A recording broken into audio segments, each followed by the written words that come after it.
क्या भारत पाकिस्तान पर हमला करेगा? क्या पहलगाम के बाद एक और जंग की आहट सुनाई दे रही है? पीएम नरेंद्र मोदी ने हाल ही में एक हाई लेवल मीटिंग की है जिसमें रक्षा मंत्री राजनाथ सिंह, एनएसए अजीत डोभाल, सीडीएस अनिल चौहान और तीनों सेनाओं के प्रमुख शामिल थे। इस मीटिंग में प्रधानमंत्री ने साफ कहा, आतंकवाद के खिलाफ कार्रवाई का तरीका, लक्ष्य और समय सीमा तय करें। यानी अब निर्णय भी सेना का और एक्शन भी सेना का। उधर गृह मंत्री अमित शाह ने भी एनएसजी, बीएसएफ, सीआरपीएफ और एसएसबी के सीनियर अधिकारियों के साथ मीटिंग की। इससे पहले रूसी मीडिया और अब न्यूयॉर्क टाइम्स ने भी साफ लिखा है कि India appears to be preparing for strike on Pakistan. लेकिन अब सवाल उठता है कि क्या भारत पहलगाम आतंकी हमले का बदला जंग से लेगा, और अगर ऐसा हुआ तो क्या पाकिस्तान टिक पाएगा?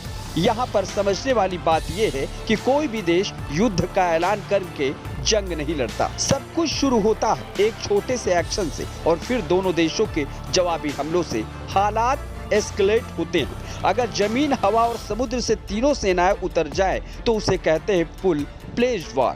कारगिल की जंग एक लिमिटेड वॉर थी, लेकिन आज जो तैयारी दिख रही है वो कहीं बड़ी है। अब बात करें भारत और पाकिस्तान की सैन्य ताकत की, तो ग्लोबल फायर पावर इंडेक्स के मुताबिक अमेरिका, रूस और चीन के बाद भारत इस वक्त दुनिया की चौथी सबसे बड़ी ताकतवर सेना है। पाकिस्तान इस लिस्ट में टॉप 10 से भी बाहर हो गया है। स्कोर की बात करें तो भारत का स्कोर है 0.1025 और पाकिस्तान का 0.1695। इस स्कोर का मतलब है कि स्कोर जितना कम, ताकत उतनी ज्यादा। बात करें हथियारों की तो भारत के पास पाकिस्तान से लगभग 3 गुना ज्यादा हथियार है।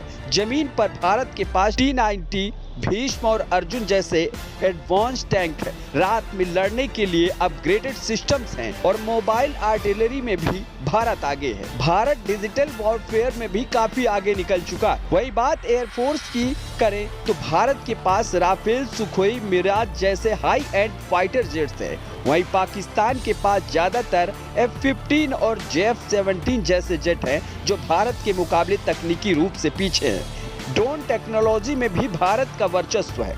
MQ-9B रिपर, हेरॉन, फरोब जैसे ड्रोन 450 से लेकर 1000 किलोमीटर तक वार कर सकते हैं। समंदर में भारत के पास INS विक्रमादित्य और INS विक्रांत जैसे 2 एयरक्राफ्ट कैरियर्स हैं, जबकि पाकिस्तान के पास कोई भी विमान वाहक युद्धपोत नहीं है। भारत की न्यूक्लियर सबमरीन ताकत भी पाकिस्तान से कहीं बेहतर है। INS अरिहंत और अरिघात जैसी सबमरीन से AK-4 और K-15 मिसाइलें लॉन्च की जा सकती हैं। अब बात न्यूक्लियर पावर की करें तो 2025 की रिपोर्ट के मुताबिक भारत के पास 180 और पाकिस्तान के पास 170 परमाणु हथियार हैं। हालांकि भारत के पास पृथ्वी, अग्नि, सागरिका और के सीरीज जैसी मिसाइल्स हैं जिनकी रेंज 700 से लेकर 8000 किलोमीटर तक है। वहीं भारत का S-400 air defence system Pakistan की मिसाइल्स को हवा में ही नष्ट कर सकता है। अब आइए समझते हैं कि अगर फुल फ्लेज्ड वॉर होता है तो खर्च कितना होगा। 1999 में कारगिल युद्ध में भारत रोजाना 1400 करोड़ रुपए और पाकिस्तान सिर्फ 370 करोड़ रुपए खर्च पाया था। आज भारत 1500 से 2000 करोड़ रुपए प्रतिदिन खर्च करने की क्षमता रखता है, जबकि पाकिस्तान महज 400 से 600 करोड़ तक ही पहुंच सकता है। भारत का विदेशी मुद्रा भंडार, क्रेडिट लाइन और उत्पादन क्षमता पाकिस्तान से कहीं ज्यादा मजबूत है। अब जरा इकोनॉमी की बात करें तो भारत की प्रति व्यक्ति आय पाकिस्तान से 1.7 गुना ज्यादा है। यूरेशियन टाइम्स की एक रिपोर्ट के मुताबिक जुलाई 2023 में पाकिस्तान ने पूरे साल के लिए सभी युद्धाभ्यास रोक दिए थे। पाकिस्तान में डीजल की कीमत 280 रुपए प्रति लीटर से ऊपर है, जबकि पाकिस्तानी T-80 टैंक 1 किलोमीटर चलने में 2 लीटर फ्यूल खाता है। अब सबसे अहम सवाल है कि अगर जंग छिड़ी तो पाकिस्तान कितने दिन टिक पाएगा। भारत के पास 40 दिन तक लगातार युद्ध करने की क्षमता रखता है, जबकि 2017 में CAG ने कहा था कि ये सिर्फ 10 दिन का था। यानी भारत ने खुद को युद्ध के लिए तैयार किया। आज भारत अपने 88% गोला बारूद खुद बना रहा है। वही रिपोर्ट्स बताती है कि पाकिस्तान के पास सिर्फ 7 दिन का युद्ध स्टॉक है, लेकिन अगली खेप गोला बारूद का नहीं, रणनीति का होता है।